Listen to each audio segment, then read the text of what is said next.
How do we grow from one degree of glory to another?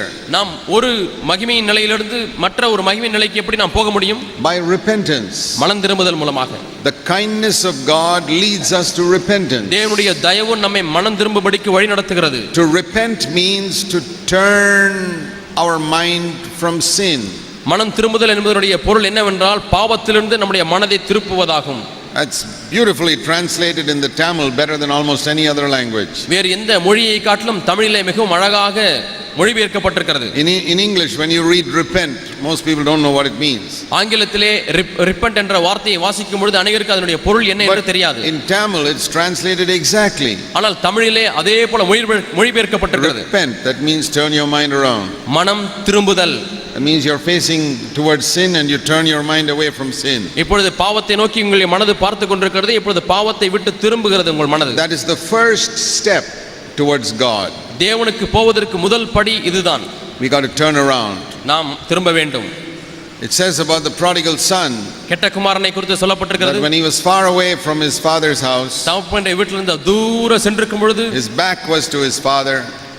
அவனுடைய முதுகுதான் தகப்பன் வீட்டை நோக்கி இருந்தது. And he walked away from his father. அவன் தகப்பனை விட்டு தூர போய் கொண்டே இருந்தான். He went far away. அவன் வெகு தூரம் போய் விட்டான். And he wasted all his money. தன்னுடைய பணத்தை எல்லாம் விரயமாக்கி விட்டான். And one day he turned around and turned back to his father. ஒரு நாளிலே அவன் அப்படியே திரும்பி தன்னுடைய தகப்பன் வீட்டை நோக்கி திரும்பினான்.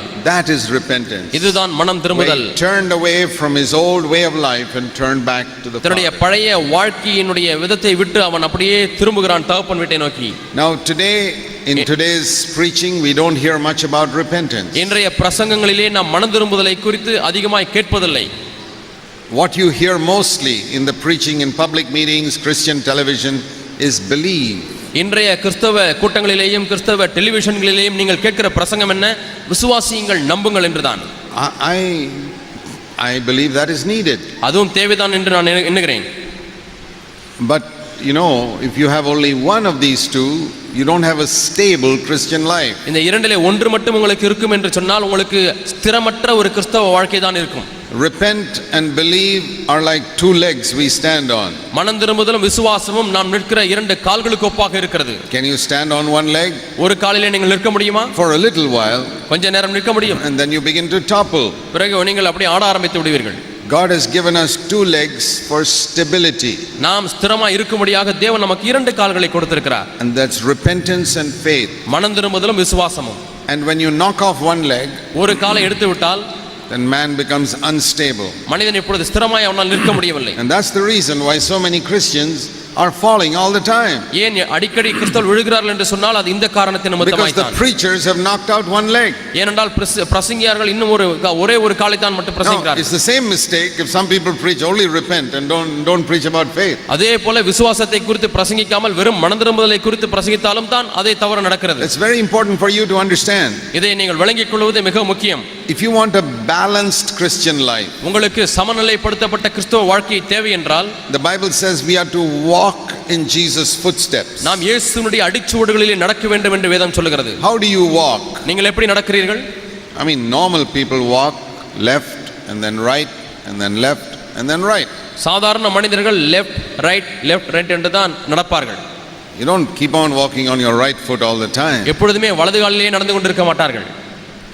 So that's how we are to follow in Jesus footsteps. அதே போல தான் நாம் இயேசுவின் அடிச்சுவடுகளிலே பின்பற்ற வேண்டும். Repent மனம் திரும்புதல் and believe. விசுவாசம் And repent மனம் திரும்புதல் and believe. விசுவாசம் And repent மனம் திரும்புதல் and believe. விசுவாசம். And I'm not repenting in the same area.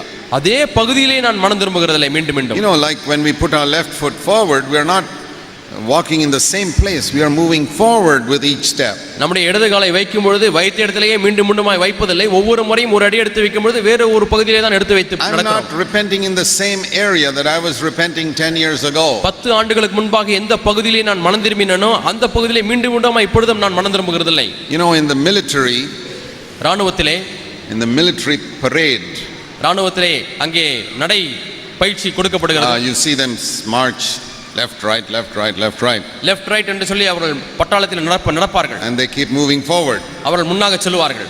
And then they have a command called mark time.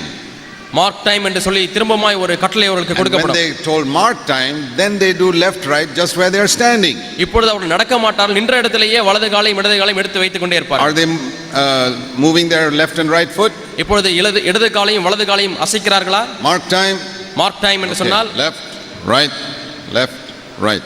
இடது கால் வலது கால் இடது கால் வலது கால், லெஃப்ட் ரைட் என்று அதே இடத்திலேயே போட்டுக் கொண்டிருப்பார்கள். I was in the military for 11 years, so I know.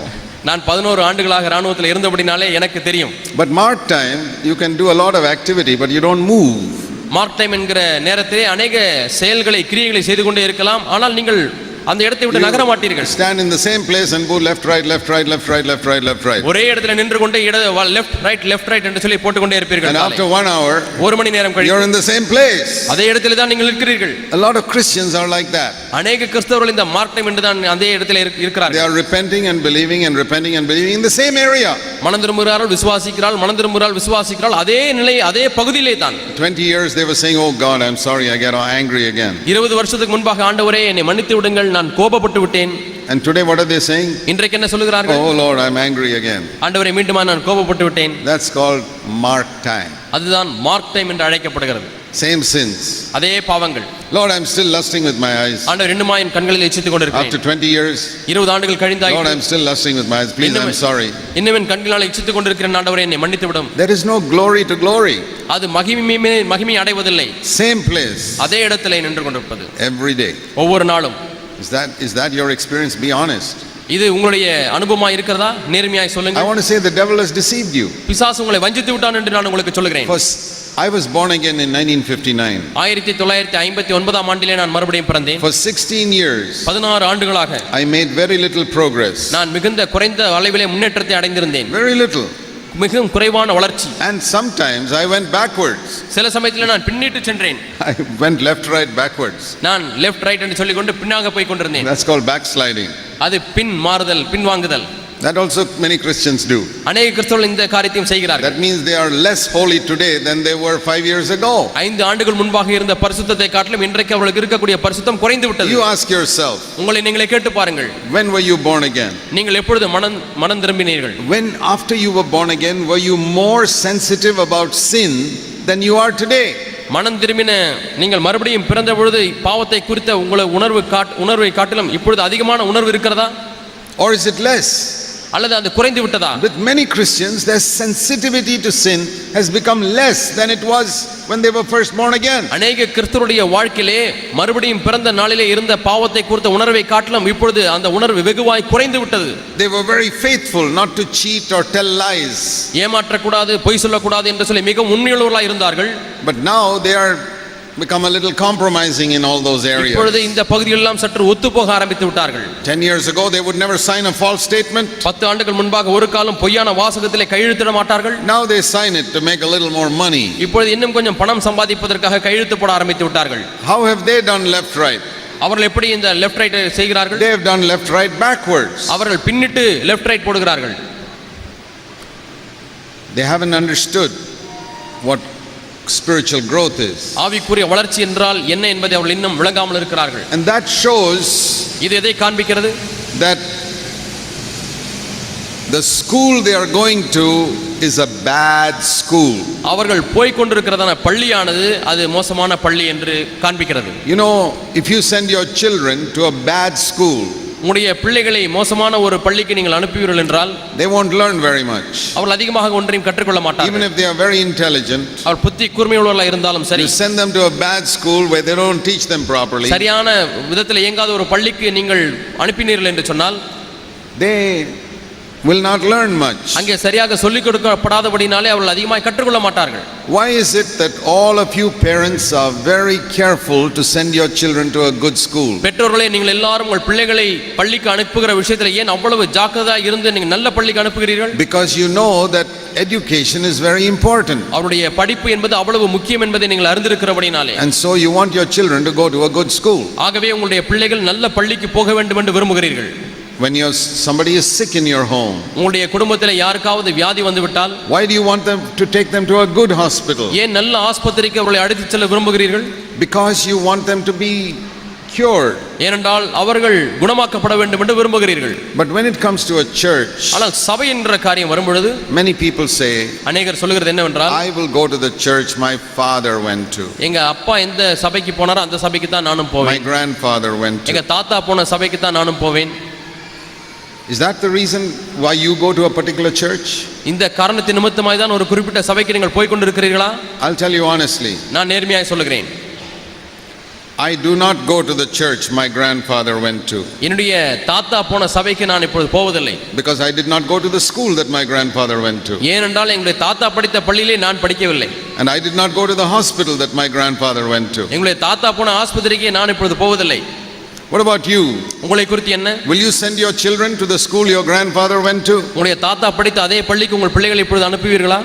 How many of you sent your children to the same school that your grandfather studied in? உங்களுடைய தாத்தா படித்த அதே பள்ளிக்கு எத்தனை பேர் உங்கள் பிள்ளைகளை அனுப்பி இருக்கிறீர்கள்? Almost nobody. யாருமே அப்படி அனுப்புவதில்லை. Because you say there are better schools today. Why should I send my son to the school my grandfather went to? இன்றைக்கு நல்ல பள்ளிகள் வந்து விட்டது, ஏன் தாத்தா படித்த பள்ளிக்கு என்னுடைய பையனை அனுப்ப வேண்டும் என்று That's கேட்கிறீர்கள். அது சரிதான்.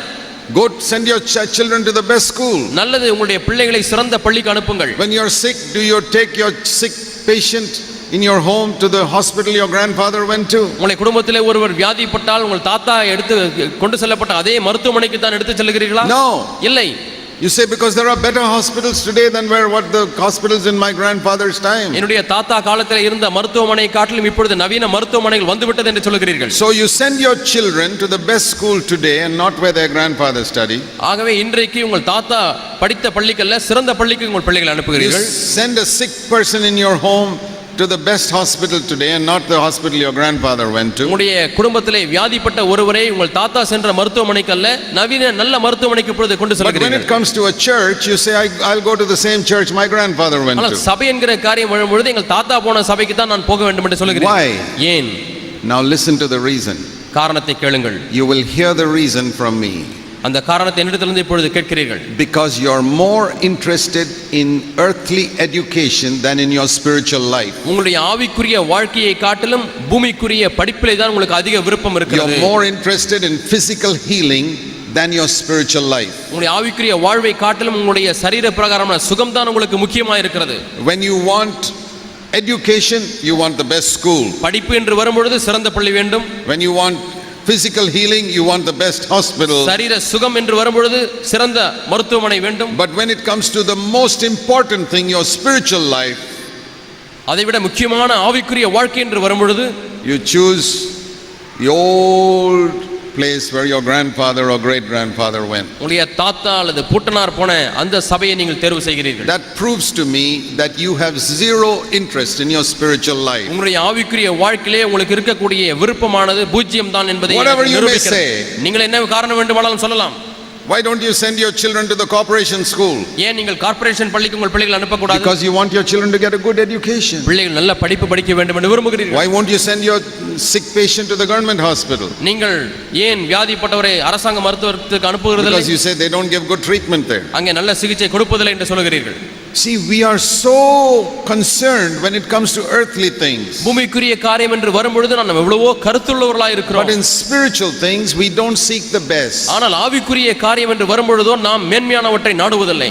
I want the best in every area. நான் எல்லா பகுதியிலேயும் சிறந்தவற்றையே தேர்ந்தெடுக்க I want to விரும்புகிறேன். give my children the best education. என்னுடைய பிள்ளைகளுக்கு நல்ல படிப்பை கொடுக்க விரும்புகிறேன். And if I want treatment, I want to go to the best hospital. எனக்கு நல்ல சிகிச்சை வேண்டுமானால் சிறந்த மருத்துவமனைக்கு போக And if I விரும்புகிறேன். want to grow in the spiritual life, I go to the best church in town. ஆவிக்குரிய வாழ்க்கையிலே வளர வேண்டும் என்று சொன்னால் என்னுடைய பட்டணத்திலே இருக்கக்கூடிய நல்ல சபைக்கு நான் செல்வேன். You say, how to find out? அதை எப்படி கண்டுபிடிப்பது என்று கேட்கலாம். How did you find out which is the best school? நல்ல பள்ளி என்பதை எப்படி கண்டுபிடித்தீர்கள்? How did you find out which is the best hospital? சிறந்த மருத்துவமனை என்பதை எப்படி If you கண்டுபிடித்தீர்கள்? take a little interest, you can find out anything. கொஞ்சம் விருப்பம் இருந்தால் போதும் எதை வேண்டுமானாலும் நீங்கள் கண்டுபிடிக்கலாம். When your children finish school, how did you find out which is the best college to send them to? பிள்ளைகள் படிப்பை முடிக்கும் பொழுது நல்ல கல்லூரி எது என்று எப்படி தேர்வு செய்தீர்கள்? See, we take pains. We don't sit back and wait. We take pains to find out which is the best college நாம் I must send my ஜாலியாக children to. உட்கார்ந்து கொண்டு காத்திருப்பதில்லை. ஆனால் நாம் சிரத்தை எடுத்து எந்த கல்லூரி நல்ல கல்லூரி என்று பல இடங்களை விசாரித்து கண்டுபிடிக்கிறோம். And it is because we don't get a good education that we have not understood repentance. நாம் நல்ல படிப்பை பெறாதபடினாலே தான் மனம் திரும்புதல் என்ன என்பதை விளங்கிக் கொள்ளவில்லை. The apostle Paul said அப்போஸ்தலன் பவுல் சொல்கிறார் in Acts chapter 20, அப்போஸ்தலர் 20ஆம் அதிகாரம், he said, wherever I go, நான் எங்கெல்லாம் செல்லுகிறேனோ there are two things I preach. நான் இரண்டு காரியங்களை பிரசங்கிக்கிறேன் Everywhere. எல்லா இடங்களிலேயும். See Acts of the Apostles chapter 20. அப்போஸ்தலர் நடபடிகள் 20ஆம் அதிகாரம். Acts of the Apostles in chapter 20, he says, I am preaching the kingdom of God in your midst in verse 25. 25ஆம் வசனத்தின் மத்தியிலே பார்க்கிறோம். அப்போஸ்தலர் நடபடிகள் 20ஆம் அதிகாரம், நான் தேவனுடைய ராஜ்யத்தை குறித்து பிரசங்கம் பண்ணி And கொண்டிருக்கிறேன். what did that kingdom of God message consist of? அந்த தேவனுடைய ராஜ்யத்தினுடைய செய்தி எதை கொண்டிருக்கிறது? Two things. இரண்டு காரியங்கள். Verse 21. 21ஆம் வசனம், Repentance toward God and faith toward our Lord Jesus Christ. தேவனிடத்திற்கு மனம் திரும்புவதை குறித்தும் இயேசு கிறிஸ்து விசுவாசிப்பதை குறித்தும். Two things. இரண்டு காரியங்கள். That was the message of the kingdom. இதுதான் தேவனுடைய ராஜ்யத்தினுடைய செய்தி. Repentance and மனம் faith. திரும்புதல், விசுவாசம். He didn't preach only one. ஒன்றை மட்டும் He பிரசங்கிக்கவில்லை, preached both. இரண்டையும் பிரசங்கித்தார். Repentance and faith. God has joined them together. விசுவாசத்தையும் மனம் திரும்புதலையும் தேவன் ஒன்றாக இணைத்திருக்கிறார். You know, in a marriage you hear what God has joined together, let nobody put asunder. திருமண வைபவத்தில் நீங்கள் கேட்டிருப்பீர்கள், தேவன் இணைத்ததை மனிதன் பிரிக்காதிருக்க கடவன். God has joined repentance and faith together in the message of the gospel. சுவிசேஷத்தின் செய்தியிலே தேவன் மனம் திரும்புதலையும் விசுவாசத்தையும் ஒன்றாக இணைத்திருக்கிறார். But man has separated what God has joined together. தேவன் ஒன்றாக இணைத்ததை மனிதன் இப்பொழுது பிரித்து விட்டான். There's a divorce in the gospel message today. இன்றைக்கு இருக்கக்கூடிய சுவிசேஷ செய்திகளிலே ஒரு விவாகரத்து ஏற்பட்டு விட்டது. God joined repentance and faith together, but man has separated them. விசுவாசத்தையும் மனம் திரும்புதலையும் தேவன் ஒன்றாக இணைத்திருந்தால் ஆனால் மனிதன் அதை இரண்டாக பிரித்து விட்டான். And now there is only message on faith. இன்றைக்கு செய்தி எல்லாம் விசுவாசத்தை பற்றி தான். I have heard many convention messages. அநேக கன்வென்ஷன் கூட்டங்களின் Public செய்திகளை, meetings. பொது கூட்டங்களின் செய்திகளை கேட்டிருக்கிறேன். Many television Christian programs. அநேக டிவி கிறிஸ்தவ நிகழ்ச்சிகளை பார்த்திருக்கிறேன். The emphasis is always on faith. அங்கே கொடுக்கப்படுகிற முக்கியத்துவம் எல்லாம் விசுவாசியுங்கள், விசுவாசம் விசுவாசம் You என்பதுதான். almost never hear a message on repentance. மனம் திரும்புதலை குறித்து நீங்கள் செய்தியை கேட்பதே அரிதாயிருக்கும். It's the same when it comes to books. புத்தகங்களை பார்க்கும் பொழுதும் அதே விஷயம்தான். You go to the average Christian bookshop. ஒரு சாதாரண கிறிஸ்தவ புத்தக நிலையத்துக்கு The போங்கள். most popular books which are sold are the books that tell you to how to have faith. அங்கே அதிகமாய் விற்பனை செய்யப்படுகிற பிரபலமான புத்தகங்கள் எல்லாம் விசுவாசத்தை குறித்து பேசக்கூடிய புத்தகங்கள், எப்படி விசுவாசம் கொள்ள முடியும் என்று. If you don't believe me, go to any Christian bookshop. நான் சொல்லுகிறதை நீங்கள் நம்பாவிட்டால் நீங்கள் கிறிஸ்தவ புத்தக நிலையத்துக்கு போய் பாருங்கள். How to have faith. எப்படி விசுவாசம் கொள்வது. And usually faith for earthly things. பொதுவாக வழக்கமாக பூமிக்குரிய காரியத்துக்காக எப்படி விசுவாசம் கொள்வது. You go to any Christian bookshop and ask them to give you a book on faith. நீங்கள் ஒரு கிறிஸ்தவ புத்தக கடைக்கு சென்று விசுவாசத்தை பற்றி ஒரு புத்தகத்தை தாருங்கள் என்று கேளுங்கள். There may be some books on it. அதிலே ஒரு சில புத்தகங்கள் Number of இருக்கலாம். them. பல புத்தகங்கள் இருக்கலாம். On by different authors. பலவிதமான நபர்கள் எழுதியிருக்க Ask them புத்தகங்கள். to give you a book on repentance. மனம் திரும்புதலை குறித்து எழுதப்பட்ட ஒரு புத்தகத்தை கேளுங்கள். They'll have to search the whole bookshop. They may not even find one. முழு புத்தக கடையும் தேடி பார்ப்பார்கள், ஒன்று கூட கிடைக்காது. That is to prove that what God has joined together, man has separated. தேவன் இணைத்ததை மனிதன் பிரித்து விட்டான் என்பதற்கு இதுவே ஒரு அத்தாட்சி. So if you want to know why the average Christian today, his life is so shallow and empty, இன்றைக்கு சராசரி கிறிஸ்தவனுடைய வாழ்க்கையானது அது ஆழமற்றதாயும் வெறுமையாயும் இருப்பதனுடைய காரணம் it's என்னவென்றால் because he's got faith without repentance. மனம் திரும்புதல் இல்லாமல் விசுவாசம் மட்டும் And that வலியுறுத்தப்படுகிறது. faith is not a genuine faith because it can become genuine only where there's repentance. அந்த விசுவாசமும் கூட உண்மையான விசுவாசம் அல்ல, ஏனென்றால் விசுவாசமானது மனம் திரும்புதலோடு கூட தான் உண்மையான விசுவாசமாய் மாற முடியும். For example, there are commands in the Bible which teach that we can rejoice all the time. நாம் எல்லா நேரங்களிலும் சந்தோஷமா இருக்க முடியும் என்று சொல்லுகிற கட்டளைகள் வேதத்திலே உண்டு. Philippians 4:4. பிலிப்பியர் 4:4. 24 hours a day, 24 மணி நேரம் ஒரு 7 நாளிலே, days a week, வாரத்தில் 7 நாட்கள் you can rejoice. நீங்கள் சந்தோஷமா இருக்க முடியும். But that is not your experience. ஆனால் அது உங்களுடைய அனுபவமா இன்றைக்கு You இல்லை. know why it's not your experience? ஏன் அது உங்களுடைய அனுபவமா இல்லை தெரியுமா? Because you've heard about faith. You have not heard about repentance. நீங்கள் விசுவாசம் என்பதை பற்றியே கேள்விப்பட்டிருக்கிறீர்கள், மனம் திரும்புதலை குறித்து நீங்கள் கேட்கவில்லை. If you receive repentance and faith, you can come to a life of perpetual joy.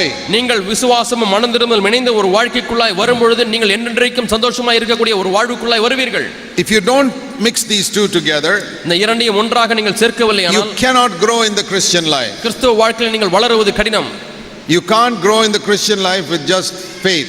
விசுவாசத்தை மட்டும் வைத்து நீங்கள் கிறிஸ்தவ வாழ்க்கையில வளர முடியாது. Just like you cannot grow in the Christian life with just repentance. மனந்திரும்பலை மட்டும் வைத்துக் கொண்டு கிறிஸ்தவ வாழ்க்கையில வளர முடியாது. I have tried to follow the teaching of the apostles. நான் அப்போஸ்தலருடைய போதனைகளை பின்பற்ற முயற்சித்திருக்கிறேன். There are about 24 books that I have written. நான் 24 புத்தகங்களை எழுதியிருக்கிறேன். You take any one of those books, அதிலே எந்த ஒரு புத்தகத்தையும் எடுத்து and you பாருங்கள். will find that I preach about repentance and faith. நான் அதிலே மனந்திரும்பலை குறித்தும் விசுவாசத்தை குறித்தும் You எழுதியிருப்பேன். cannot be a believer without repentance and faith. விசுவாசமும் மனந்திரும்பலும் இல்லாமல் நீங்கள் விசுவாசியாகவே இருக்க முடியாது. And you cannot grow in the Christian life without repentance and faith. மனந்திரும்பலும் விசுவாசமும் இல்லாமல் கிறிஸ்தவ வாழ்க்கையில வளரவும் முடியாது. Please remember this all your life, what you are hearing today. இன்றைக்கு கேட்கிற காரியத்தை உங்கள் வாழ்நாள் முழுவதுமாய் நினைவிலே வைத்துக் கொள்ளுங்கள்.